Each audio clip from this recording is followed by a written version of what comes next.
Hello, everyone, and welcome to the Parenting is Easy podcast, where we will discuss the pleasures and the frustrations, the good and the bad, and the rewarding and the troubling aspects of parenting. I am your host, Hananya Abraham, and I'm a psychotherapist that specializes in working with teenagers, young adults, and parents with a specific niche in assisting with communication within the family dynamics. While everyone has their own unique journey and experiences as a parent and as a child, there are many common affiliations and attributes that we can all relate to and share. Together, we will learn from personal stories and experiences from parents across many different backgrounds, cultures, and communities. So get comfortable, grab your glass of coffee, and let's get right into the interview. Hello, everyone, and welcome to another episode of Parenting is Easy, said no one ever. I have a guest that I'm very excited about. With the topic is so apropos for where we are right now with our kids in starting school again. And without further ado, I'd like to introduce Daniel Dluzneski. Am I pronouncing that right? Dluzneski, yes. Dluzneski, okay. Who has been working specifically with safety within our schools passionately in his county where he lives in Florida. He has been working with the Secret Service for over almost 25 years.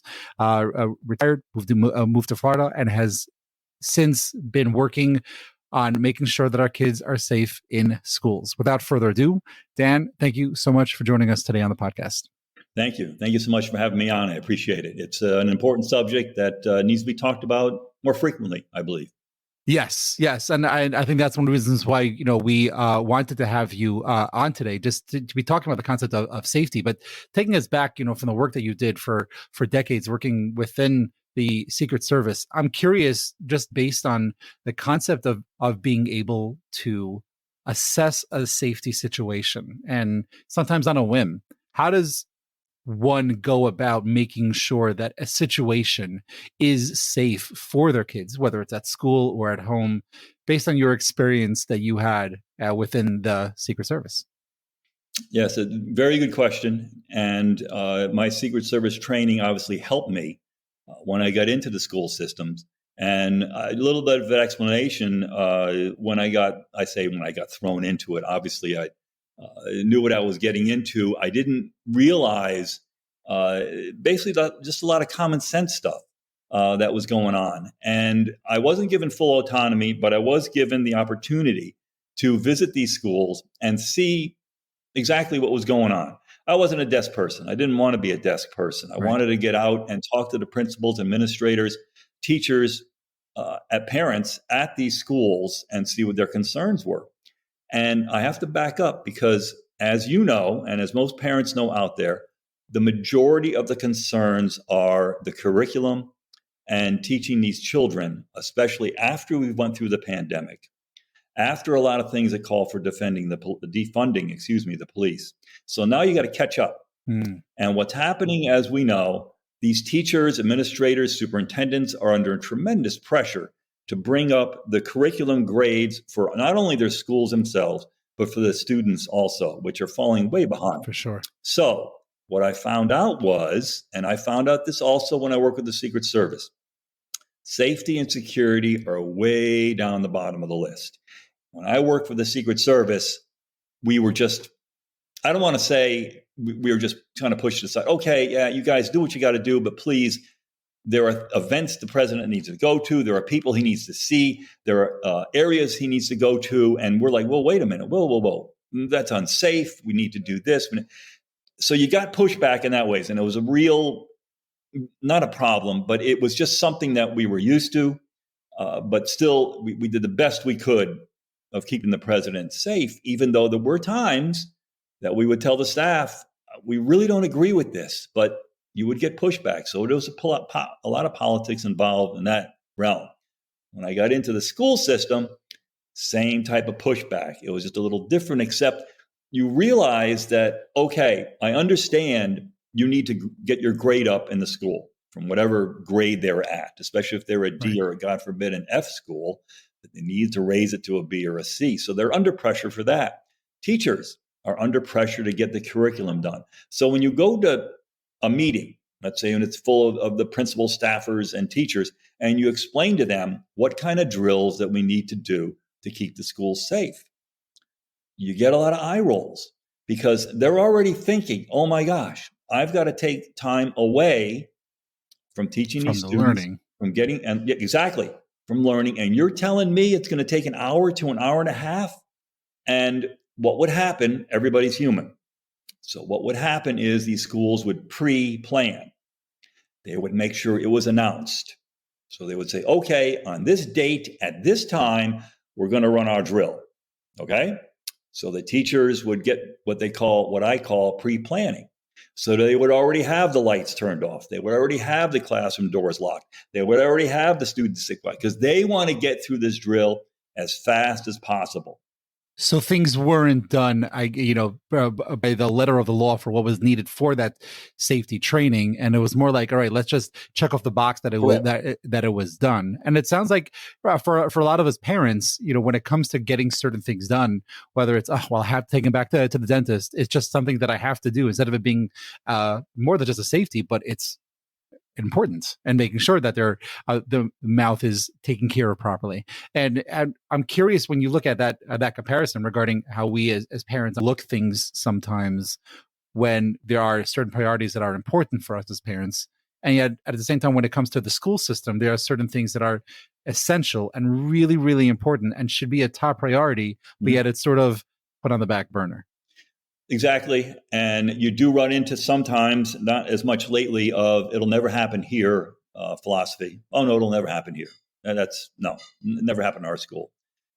So, okay. So on that point, I think that's a very, very good point there, Dan, because I think all of us parents like, well, my kid's not going to have that issue, or, there's not going to be any predators in my kid's school, or, I have nothing to worry about. There's not going to be any gunmen coming into my kid's school. But yet at the same time, anyone that doesn't live under a rock knows that all those things are relevant and prevalent in every single school in the entire America, if not the world. So I'm curious, what can you say to parents that might still have that, I call it, for lack of a better word, lazy parenting? Yes, and you're absolutely right.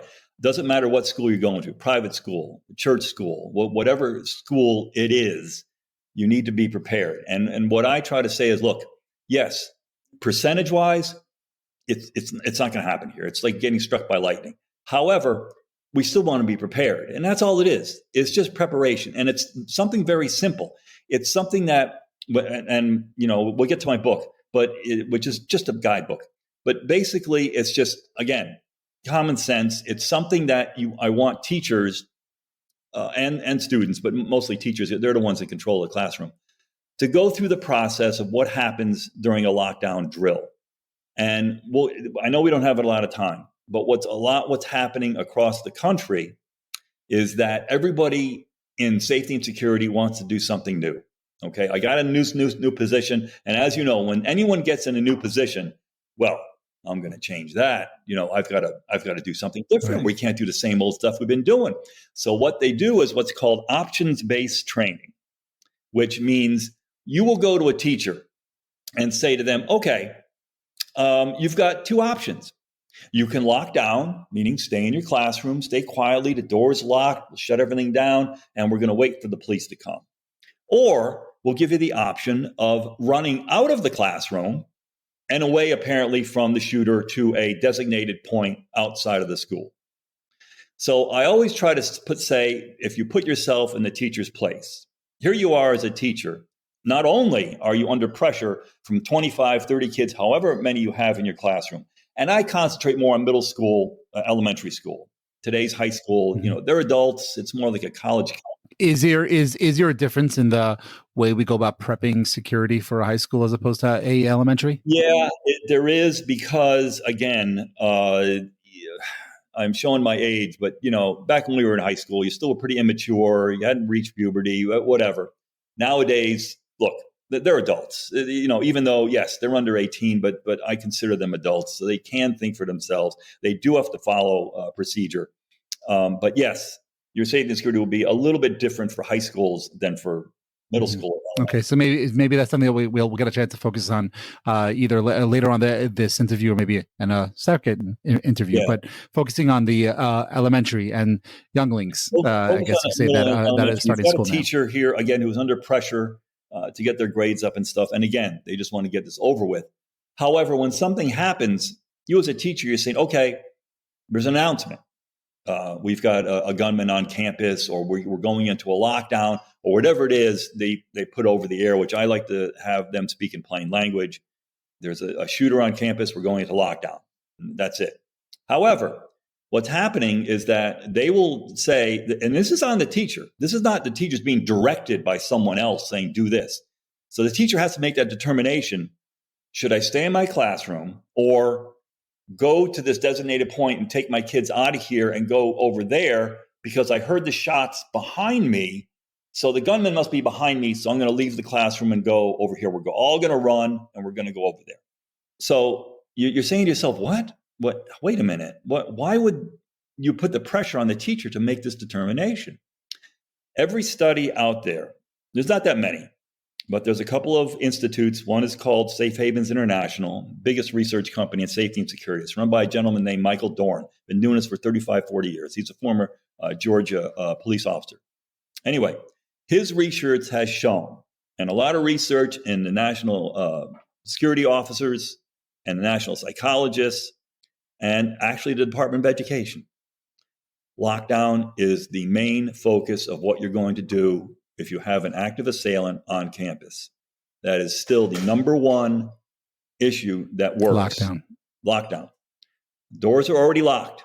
I emphasize that classroom doors should be locked throughout the school day. You turn your lights off, you close the blinds, you sit quietly, you silence your phones, and you wait for the good guys to come. And that's it. It's a simple process. Now, the pushback you get, and I get, they're sitting ducks. They shouldn't be doing that. They're just sitting ducks. We should have had them run out of the building. Okay? They're not sitting ducks. There are no one recorded incident where an individual broke through or shot through a locked door. And that was on a Native American reservation many years ago. So you're better to be in a lockdown because when a shooter comes through, it takes too long to shoot a locked door. They're looking for easy access. Right. If you've seen the video of the Nashville shooter, that person comes through and you see them checking all the doors. Locked door, move on to the next one. Locked door, move on to the next one. Unlocked, I'm going in there. They're looking for easy access, easy victims. If you've got a locked door, quietly sitting there, it takes too much time. They've got a clock in their head, even though they're crazy. They're not going to shoot through a locked door. So I think one of the things also when it comes to going through, whether it's safety protocols, is also the level of fear that the children have, and obviously also what the teacher might have. And I'm curious, based on experience that you've had in the Secret Service, and thinking about that concept of not giving over that fear, but giving over the caution. What would be some tools that we can know as parents, but yet also teachers can know regarding that level and keeping down that level of fear as much as possible? That's a very good question again. And I always emphasize, if you've got parents listening, ask your children what's going on. Even elementary school kids. What are they doing when you guys do a drill, a safety drill? What's going on? What are they doing? And it's easy to say, my teacher locks the door. We sit down quietly. And, we wait for them to come and unlock the doors. I really don't want them to say, we gather all together and we walk out of the classroom and then we go down the stairs, just like a fire drill, and we go over into the woods over here. If a student's saying that to a parent, the parent then should say, I got to go in front of the school board and find out what's going on. So you're saying when kids come home from the first couple of weeks of school and these drills are being done, parents should be asking, okay, how are they going about these drills? What are they doing? Being curious about it in a non-judgmental way, and just saying, hey, how are you guys going about it? And then from there, if those safety protocols are not up to par for what actually is supposed to be in an active shooter lockdown, then what are the next steps that a parent should be doing? Next steps is you go to the school board meetings and you ask. Now, I understand most of these school board meetings, you've got 3 minutes most of the time, and you're not up there to argue with them, just asking what is the protocol for when you people go into a active shooter or active assailant and someone's on campus. What are the protocols? That's all you're asking. And they say, this is what we do. We give the option of letting them be in a lockdown or to run out of the building. And then you can make the argument, well, Department of Education, all these experts have said, no, lockdown is your best option of doing this. Should not be an option. Should be the only thing that you do is lockdown. If they're not doing that, then I would be very concerned. And if they get pushback, fine. Now you're going to your legislatures. Now you start writing letters to the superintendent, to state legislatures, and saying, this is what's happening at my school. I want them to be only in a lockdown. And again, list all the experts, all the organizations that say, no, you should be in a lockdown. So part of the point, in a way, what you're saying is parents should be doing their homework for what is necessary for any of these lockdowns. And it sounds like it can't just be one parent opening their mouth, because it's a David and Goliath type story. Yeah. So how do we go about making it something that is bigger than just one person? Even the PTA. Yeah, they've got the PTA, there's what they call SACs, the Student Advisory Councils, meetings with the teachers. And so I'm sure even the teachers, be saying the same thing, like, I don't want to have that option of running out of the classroom. It just, if you think about the scenario, I'll take elementary school, because again, I concentrate on elementary schools because that's your biggest school systems in elementary schools. And you get an announcement. Okay, we've got a shooter in the classroom. Now, if you're a teacher, you're thinking, how am I going to get 25 to 30 small children, gather them all together in a chaotic situation? This is not a drill now. You're not going to walk. You're not walking anywhere. You want to get out of that building as soon as possible. So as soon as you open that door to the hallway, again, not knowing where the shooter is, or even if you think where the shooter is, you're taking these children through something that is loud. You're going to hear screaming, noises. You may see bodies. You'll probably see blood. All these things for these little children. Which makes it even more traumatic. Exactly. Just to get out of the school. And do you think once they get to the end of that, they're running? They're not walking. You're running to get out of there. And you're going to gather at the end where that exit is. And don't you think you're going to pile up at that exit? You're going to get injuries anyways. The reason I backed off this run, hide, fight, especially for middle and high and elementary school, is because of the liability during the drills, just the drills themselves. Again, Safe Havens International has done the research, and they've had to go to court to be expert witnesses on the drills themselves for what's called run, hide, fight, and running out of the building and students being injured. During the drills themselves, it doesn't work. It just doesn't. It may work in a high school or a college situation. College is so spread out. It may work in that situation where, again, and we're going to back up a little bit. This run, hide, fight option was created by the Department of Homeland Security. There's a video out there done by the Houston Police Department that'll shows a gunman going into a business, and the narrator will say, okay, if you can run to a designated point. If you can hide under your desk, hide in a closet. If you can't hide and the shooter comes up on you, now you have to fight. Well, okay, fine for businesses with adults. Somehow it transferred over to schools. I don't know who thought about this, that this was a good idea for schools. What are little kids going to do with a fight? What do you mean? They had situations, it's beyond idiotic, where you had little children bring soup cans to school that apparently they were going to throw at this shooter if he entered the classroom.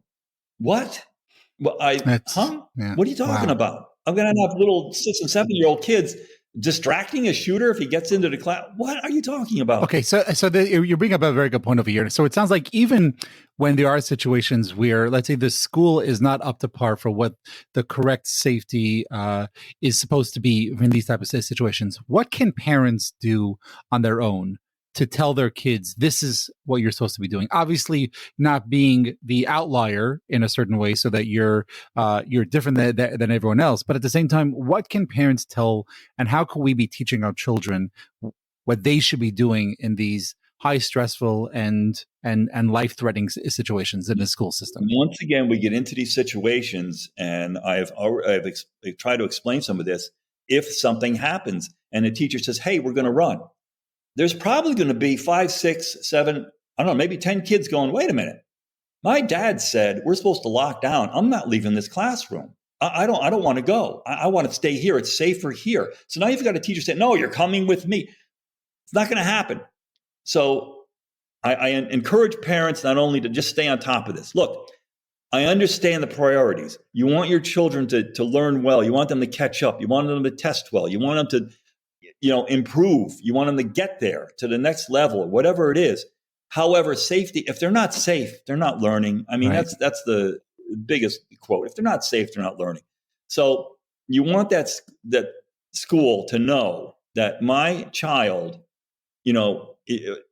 I'm teaching my child that if something happens, it stays in a lockdown.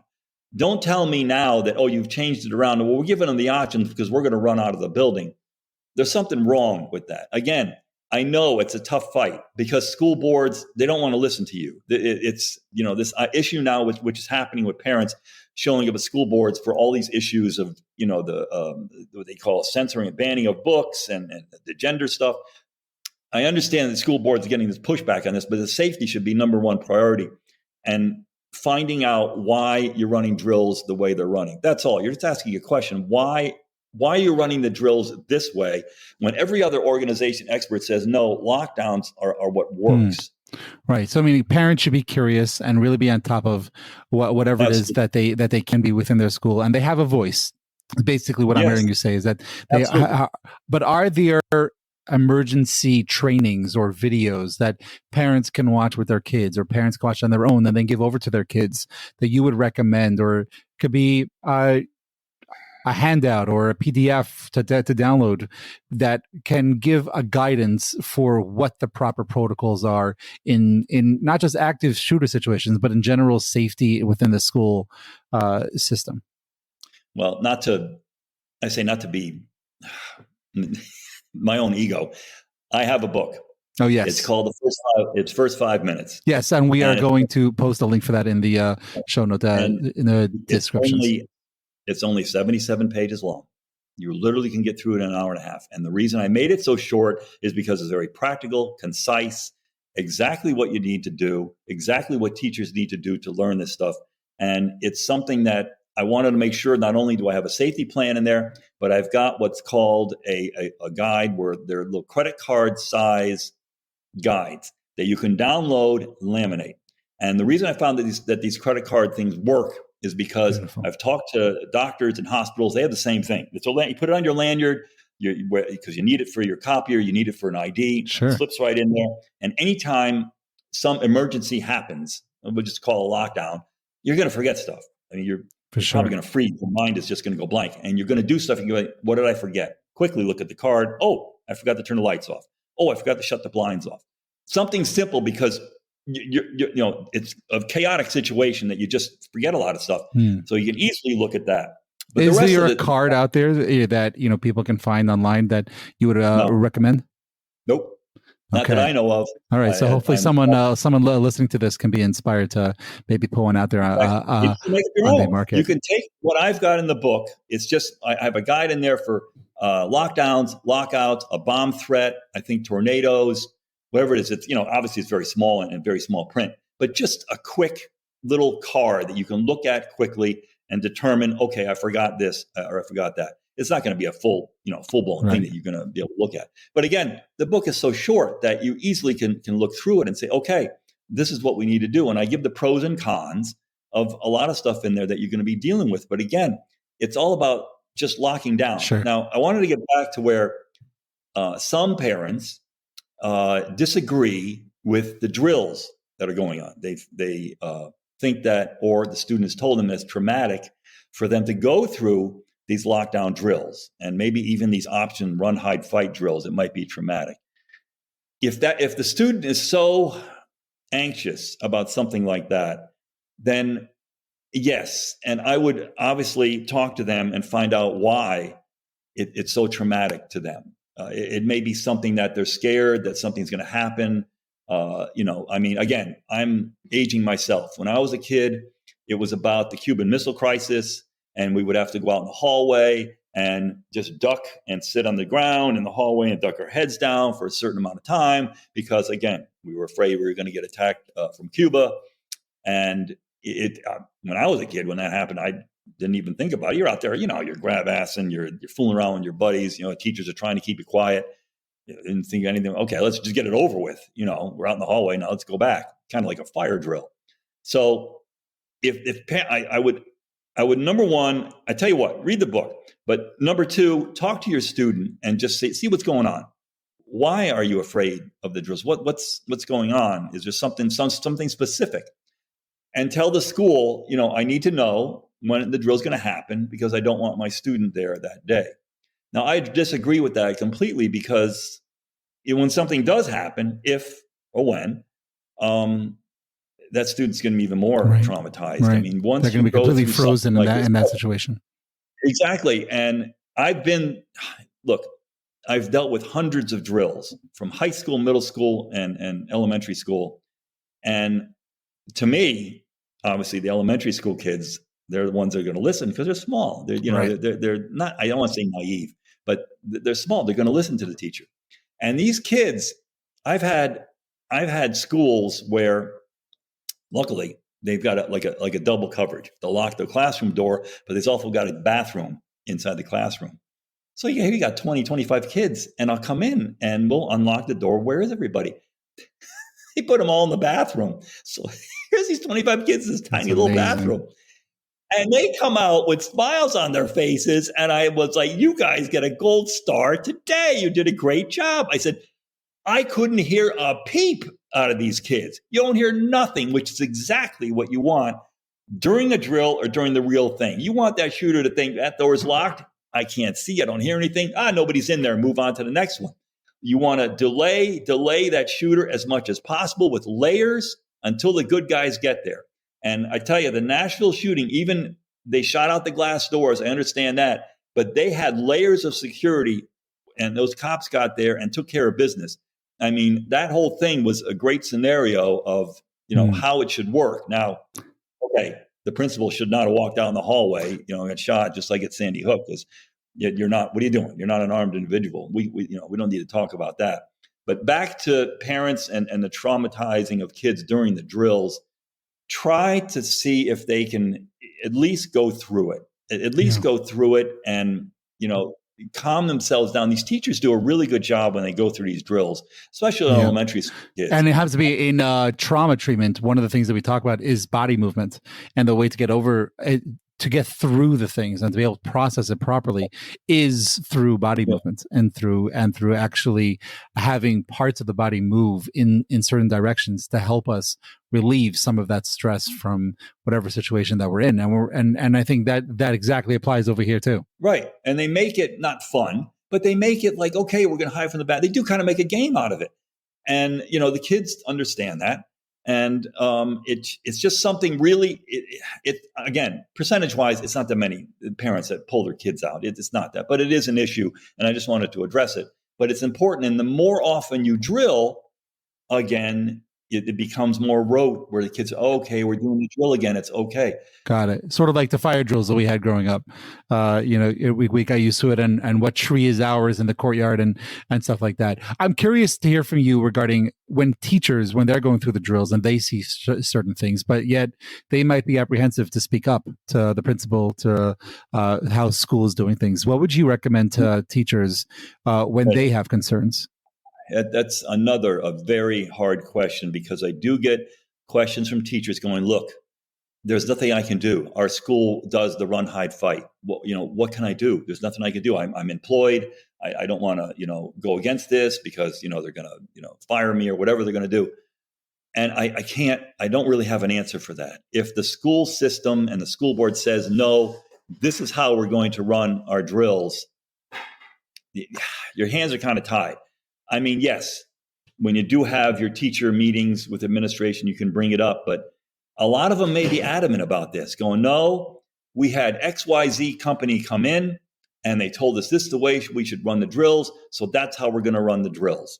So even if teachers, I mean, sure, I'd love for them to get the book and say, hey, we've got all these experts that disagree with that, and we should be in a lockdown when we do these drills.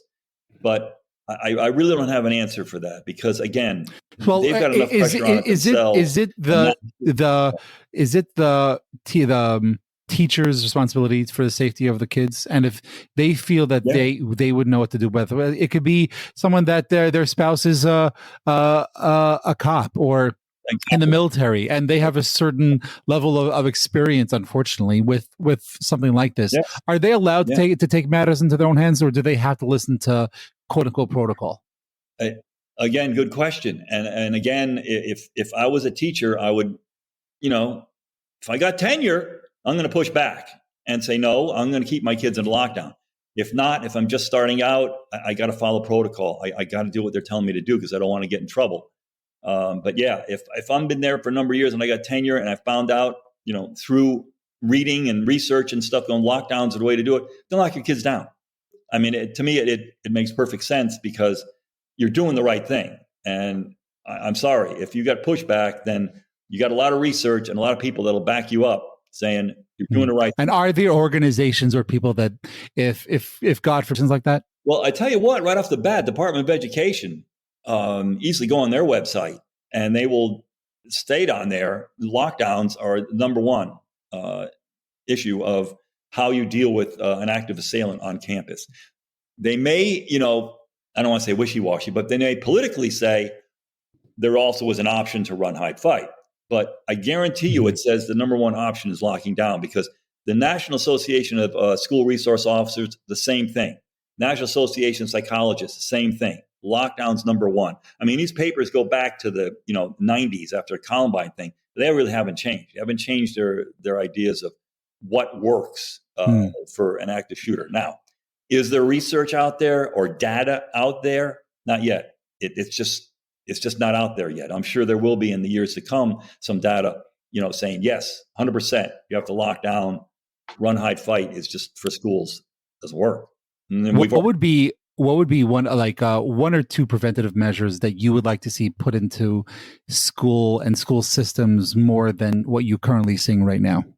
The one thing that's happening is, let's say an incident happens where there's a shooter at a school next door, maybe a state or a town next door. So parents obviously will be up in arms going, hey, what are we doing? What's happening? XYZ school over here just had a shooter. What are we doing here? And the pressure will build and build and build. So eventually the administrators will say, okay, easiest thing to do, we'll get metal detectors. We got a grant. We've got a system here. We have the people come in. We've talked to them and we'll put metal detectors in and whew, we're safe. We're done. Everybody's happy. Okay, see you later. Don't want to deal with this anymore. You parents go head home. We got it. That's what's called security theater. Metal detectors do nothing. It is a complete waste of money, a complete waste of time, because not only now you have to train your teachers with the metal detector, you've got to take the time to have these students come in through a metal detector. It doesn't do anything. If I'm a crazy person and I'm going to go in that school and shoot the school up, do you think a metal detector is going to stop me? No, I'm coming in. I'm going to shoot everybody up. The other thing is what happens with this mindset of technology and metal detectors is if someone wants to get a weapon in that school, they're going to get it in. It's going to be either after school hours, a door is propped open and their buddy lets their backpack in, a school event, a sporting event. They're going to get that weapon into that school somehow. Metal detector is not going to stop them. It's really a waste of money. Any of these parents out there, don't think that a metal detector solves any issues. It doesn't. It creates more issues, and it does not work. So stay away from technology. Preventative measures, very easy. Today and for forever, it's going to be the human factor.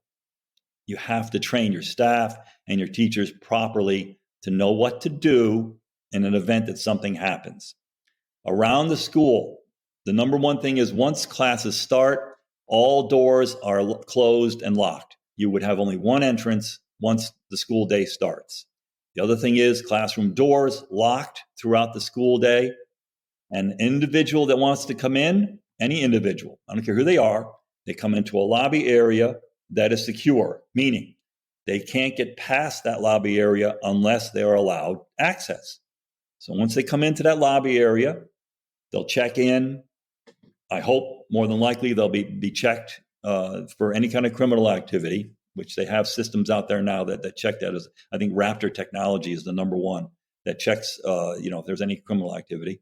If they're allowed in, you buzz them in. You hit a buzzer, or you go over and escort them inside. If not, there's only one way to go: out. Now, the other issue I've had is countertops.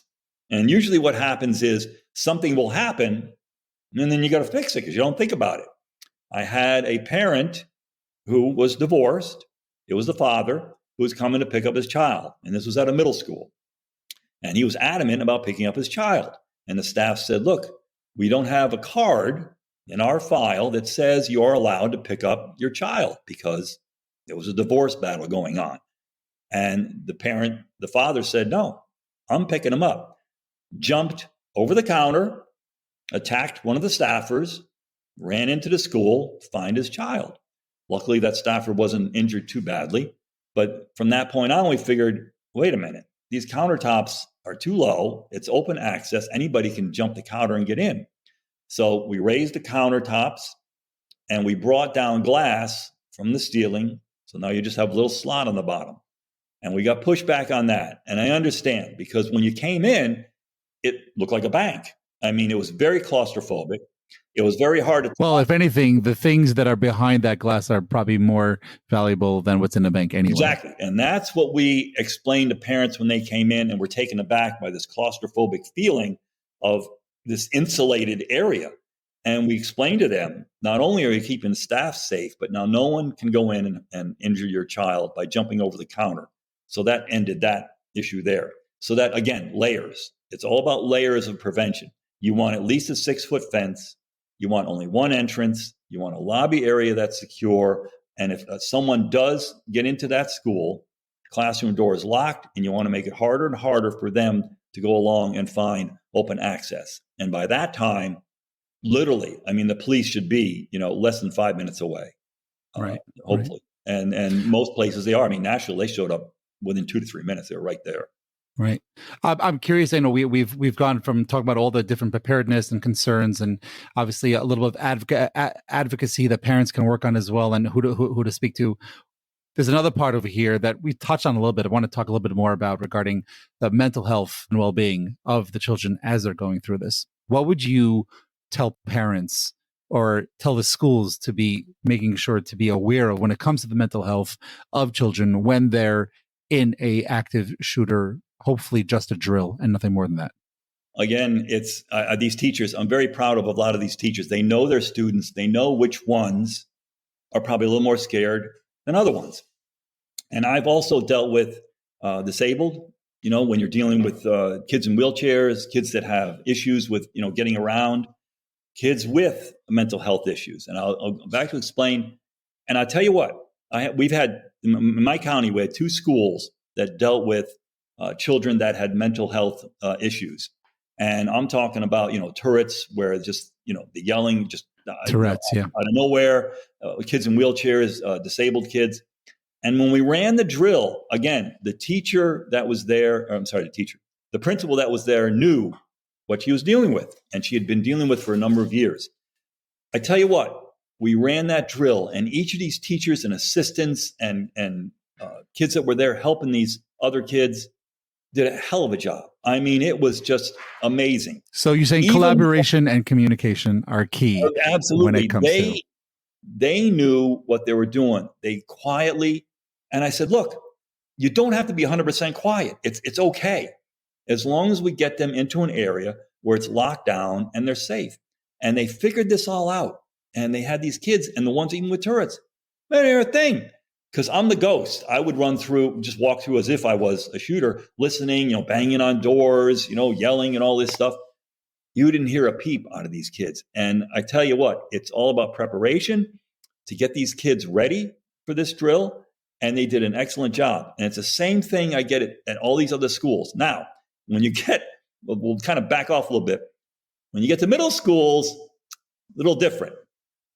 And I say that only because here we are, these kids are going through puberty.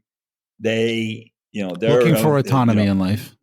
Their systems are running on, all kinds of fuel octane. I mean, they're just, their mind and their body is going crazy with all these emotions and, estrogen, testosterone and stuff. So to me, when I went through middle school was the toughest.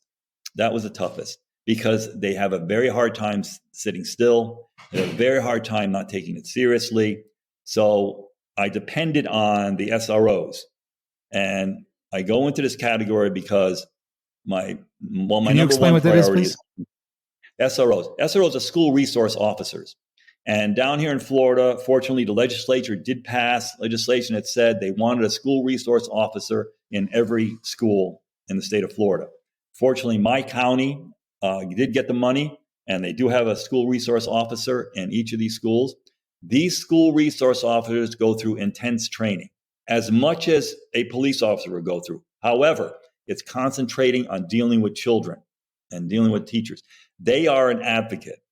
Recently, I've seen some articles that say because of this defund the police movement, students will come up and say, I don't want to see the uniform. It makes me feel bad. We don't want police in our schools.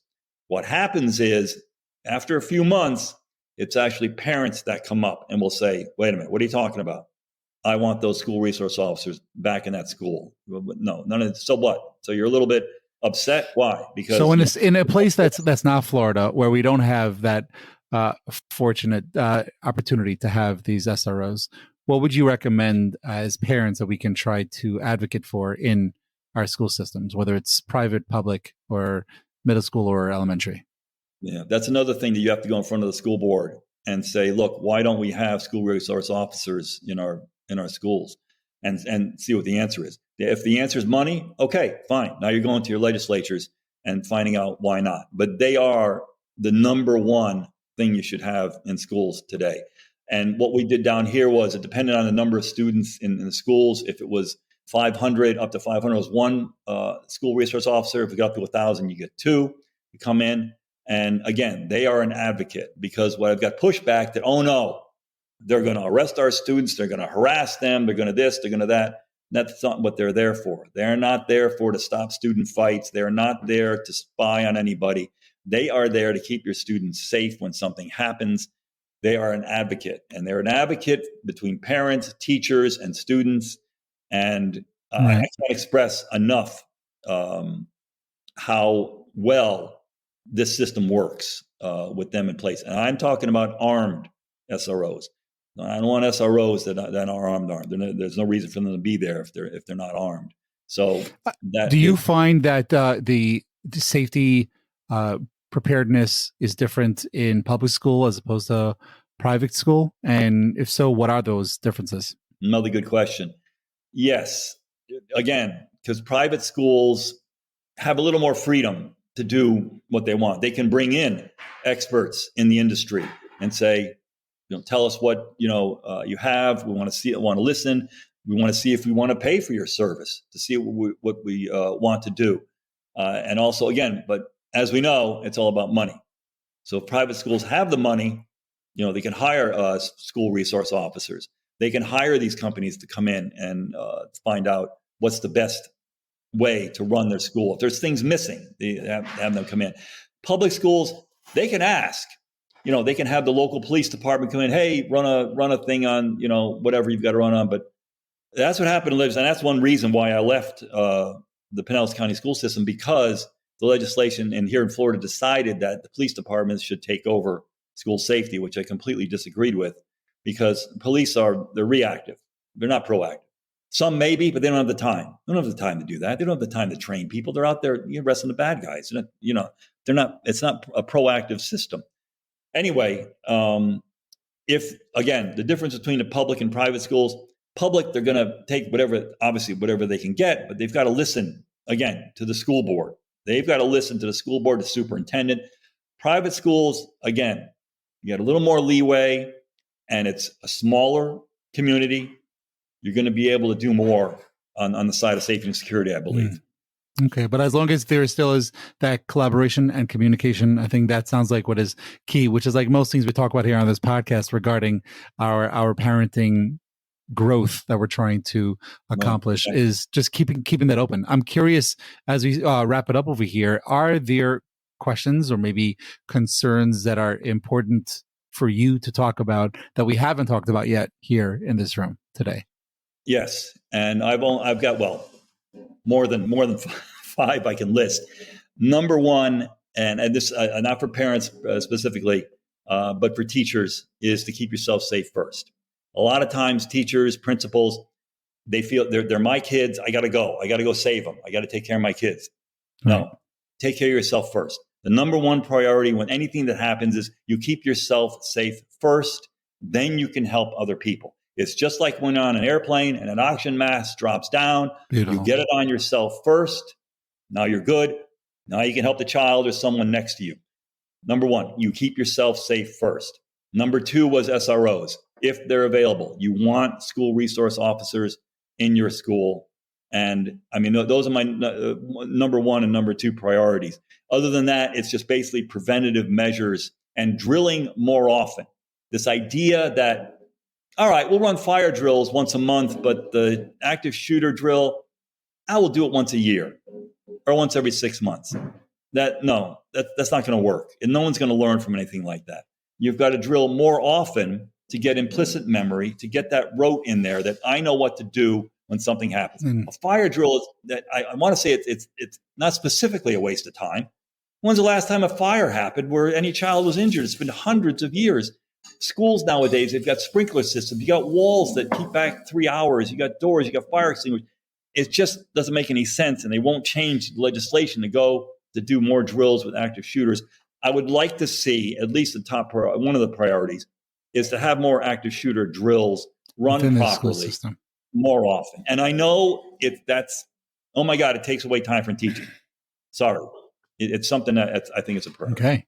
Well, I feel like there's a lot more information here, and I'm curious as we wrap it over here, and I have a few more questions for you, but where can people find you and what do you have going on right now? I have a LinkedIn page. It's under my name. Obviously, I know I have a hard name, but you can look it up in LinkedIn. And on there, I've got my other podcasts and the information anybody needs. My email is on there. My bio is on there. If anybody's got, and we will post a link to that and also to your book in our show description. Yes. It's been an absolute pleasure, and I feel like there's so many more things we can talk about. But hopefully, everyone is able to get out of this is there are things that are in place. There are things that we can do. And then as long as we do them together and we prepare and we stay proactive, our kids will be in the most safest environment that they can be. I'm curious to hear from you as a parent. Has there ever been a specific or maybe embarrassing or funny story that has happened to you as a parent that you don't mind sharing? My son is now 17 years old. He's adopted. We got him from Vietnam. Anyway, he's doing very well. I mean, he's just a really, really good kid. However, when he was younger, and I'm going to say probably 3 or 4 years old, and just for backup, when I was a child, my father was very strict, and I was beaten. Anyway, when that's a discipline from a long time ago with my dad. Right. So I said I will never do that. I'll never strike my child or take the belt off or whatever it is or swat at him. Anyway, one day where my wife at the time, my ex-wife now, was in the bathroom. Well, my son decided to go to the bathroom door and kick and pound on this door like he wanted to knock it down. I mean, just pounding away on the door. And there's my wife going, "What are you doing? Stop." So I came over to him and I said, I was really angry. I said, what are you doing? I mean, this is the first time he's done something like this. It just was like, pounding on this door. Uncharacteristic.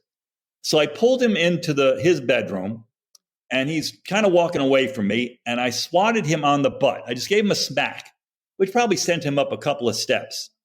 And he walks up and he turns around, he looks at me and he goes, "That didn't hurt." And you have to understand, as a parent or even as an adult, now your level has gone up even higher. You're going, "You little..." what do you mean that didn't hurt?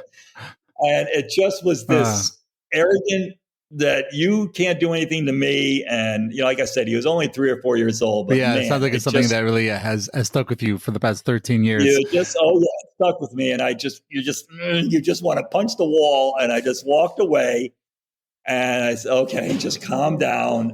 That's his personality. Yeah. And he's very independent. And, but it's, whether he's adopted or whether he's my own son, it didn't really matter.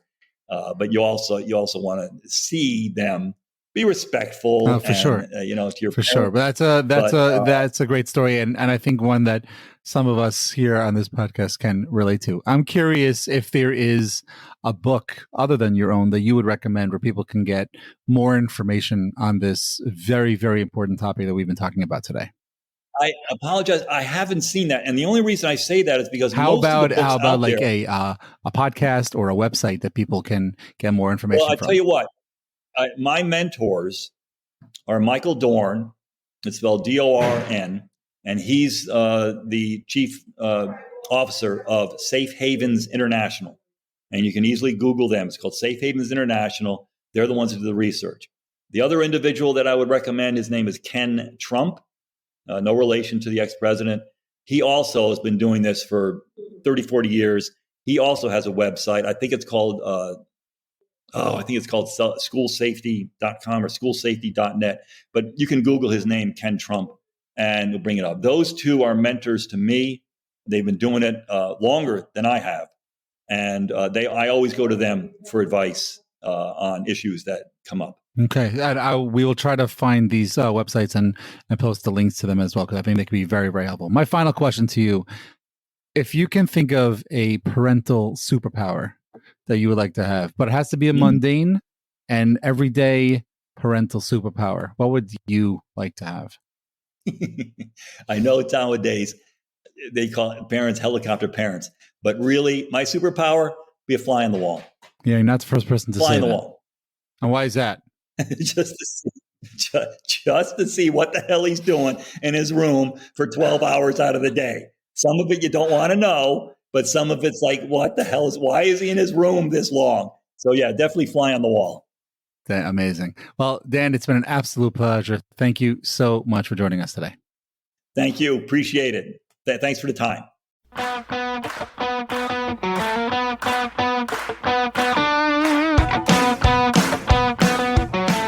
Hey again. I hope you were able to learn as much as I did today. Thank you so much for staying to the end and listening to the entire interview. Please feel free to leave a comment wherever you listen to this podcast. All comments will be read weekly, and we appreciate all feedback and ideas. If you have an idea for a guest or a specific topic, please feel free to share. Additionally, you can contact us at parentingiseasypodcast@gmail.com. Again, that's parentingiseasypodcast@gmail.com. Thank you for joining today, and remember, parenting is a journey. Don't forget to enjoy it. The goal is to be a little better today than yesterday, and hopefully better tomorrow than we were today.